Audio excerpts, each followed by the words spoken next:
नमस्कार। कभी ये सोचा है कि भारत में हवाई टिकट की कीमतें इतनी ऊपर नीचे क्यों होती रहती हैं? आज हम भारत के एविएशन मार्केट में हो रहे कुछ बहुत बड़े बदलावों की तह तक जाएंगे और जानेंगे कि इसका हम सब की यात्रा पर आखिर क्या असर पड़ सकता है। चलिए शुरू करते हैं। तो चलिए शुरुआत करते हैं एक बहुत ही दमदार फैक्ट से। भारत दुनिया का तीसरा सबसे बड़ा डोमेस्टिक एविएशन मार्केट है। जी हां, तीसरा सबसे बड़ा।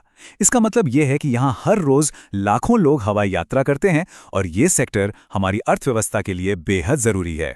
और ये जो इतना बड़ा मार्केट है ना, ये बहुत तेजी से बढ़ भी रहा है। जैसे जैसे लोगों की आमदनी बढ़ रही है, हवाई यात्रा की डिमांड भी कह सकते हैं कि आसमान छू रही है। पिछले कुछ सालों में तो पैसेंजर्स की संख्या में जबरदस्त उछाल आया है और ये मांग रुकने का नाम ही नहीं ले रही। लेकिन इस पूरी चमक दमक के पीछे एक स्याह सच भी है, एक ऐसी बड़ी चुनौती जो पूरे सेक्टर पर असर डाल रही है और हाँ, जिसका सीधा असर हम सबकी जेब पर पड़ता है। और वो चुनौती है मार्केट पर कुछ ही बड़ी कंपनियों का कब्जा। देखिए, जब कुछ ही कंपनियां राज करती है ना, तो असली कंपटीशन मतलब प्रतिस्पर्धा वो तो खत्म ही हो जाती है और इसका खामियाजा किसे भुगतना पड़ता है? अक्सर हम जैसे यात्रियों को। अब जो आंकड़ा सामने आ रहा है वो सच में चौंकाने वाला है।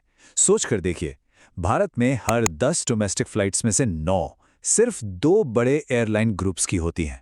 सिर्फ 2। इसका सीधा मतलब यह है कि चुनने के लिए विकल्प ही बहुत कम है। चलिए देखते हैं कि असल में दिखता कैसा है। ये जो चार्ट है, ये बाजार की असली तस्वीर सामने रखता है। देखिए, इंडिगो अकेले ही 65% से ज्यादा मार्केट पर काबिज है और एयर इंडिया ग्रुप का हिस्सा है करीब 25%। मतलब इन दोनों को मिला दें तो 90% से ज्यादा मार्केट इनके ही कंट्रोल में है और बाकी सभी छोटी मोटी एयरलाइंस वो सब मिलकर 10% से भी कम हिस्से के लिए स्ट्रगल कर रही हैं। ये यकीनन एक सोचने वाली बात है। तो इसी एक तरफा दबदबे को तोड़ने के लिए सरकार ने एक बहुत बड़ा और जरूरी कदम उठाया है। सिविल एविएशन मिनिस्ट्री ने नई एयरलाइंस के लिए कह सकते हैं कि दरवाजे खोल दिए हैं ताकि मार्केट में कंपटीशन बढ़े और हम सबको बेहतर विकल्प मिले। अच्छा, ये सब शुरू होता है एनओसी से। एनओसी यानी कि नो ऑब्जेक्शन सर्टिफिकेट। अगर आसान भाषा में समझें तो ये सरकार की तरफ से एक तरह का ग्रीन सिग्नल है। ये सर्टिफिकेट इस बात की पुष्टि करता है कि जो नई कंपनी आ रही है उसके पास फ्लाइट शुरू करने के लिए जरूरी पैसा और सेफ्टी के सारे इंतजाम हैं। तो फिर मिलते हैं इन नए दावेदारों से। नाम है अल हिंद एयर, फ्लाई एक्सप्रेस और शंख एयर। इन तीनों को वो ग्रीन सिग्नल यानी एनओसी मिल चुका है और उम्मीद ये है कि 2026 तक ये आसमान में उड़ान भरते हुए नजर आएंगे। ये वाकई भारतीय एविएशन में एक नए दौर की शुरुआत हो सकती है। तो अब आते हैं सबसे बड़े सवाल पर। इन सब का हम जैसे आम यात्रियों पर क्या असर पड़ेगा? मतलब आखिरकार हम सबके लिए इसमें क्या है? देखिए, बात सीधी सी है। ज्यादा एयरलाइंस का मतलब है ज्यादा कंपटीशन और जब कंपटीशन बढ़ता है तो इससे न सिर्फ टिकट की कीमतें कम होने की उम्मीद होती है बल्कि छोटे शहरों तक कनेक्टिविटी भी बेहतर हो सकती है।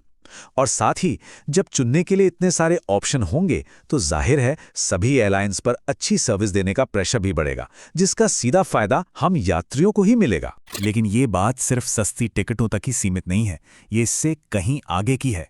सरकार का असल मकसद एक ऐसा एविएशन इकोसिस्टम बनाना है जो मजबूत हो, भरोसेमंद हो और जो कुछ गिनी चुनी बड़ी कंपनियों की मनमानी पर निर्भर न रहे। लेकिन हाँ, इन नई एयरलाइंस के लिए ये सफर बिल्कुल भी आसान नहीं होने वाला है।